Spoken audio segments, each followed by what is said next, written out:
1869 থেকে 1943 সাল জমিদার ও নীলকর সাহেবদের চরম বিরোধ এক রাত্রিতে সহস্রাধিক লাঠিয়াল দিয়ে নীলকুঠিতে নীলকর সাহেবদের আক্রমণ করিয়াছিলেন মেহেরপুর মুখুজ্জ জমিদার 59 পর্ব। মেহেরপুর মুখুজ্জ বংশের মধ্যে যিনি সর্বাপেক্ষা অধিক খ্যাতি অর্জন করিয়াছিলেন তাহার নাম ছিল বাবু মথুরানাথ মুখোপাধ্যায়। সে সময় মেহেরপুর অঞ্চলে নীলকর সাহেবদের প্রবল প্রতাপ। এই অঞ্চলের নীলকর সাহেবদের সঙ্গে সমান তেজের সহিত প্রতিদ্বন্দ্বিতা সিয়ে একবার মথুরানাথের পুত্র চন্দ্রমোহনবাদু কৃষ্ণনগরের সদর হইতে পালকিযোগে মেহেরপুর আসিতেছিলেন। সেই সময় কোন নীলকুঠির ম্যানেজার লাঠিয়াল পাঠাইয়া তাহার পালকি আটক করিয়া অপমান করিয়াছিল।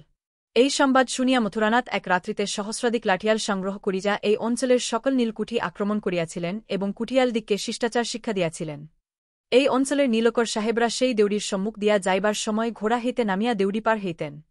একালে ইহা উপথার ন্যায় অবিশ্বাস্য। তিনি এরূপ সমারোহে দুবেথিসব করিতেন যে সেই সময় কোন কবির দলের ওস্তাদ উৎসবের আসরে গান করিতে আসিয়া পূজার ঘটা দেখিয়া গাহিয়াছিলেন। সত্য যুগে সুরথ রাজা করেছিলেন দেবীর পূজা, ব্রেতা যুগে রাম, কলিযুগে মথুরানাথে সদয় হলেন ভবানী।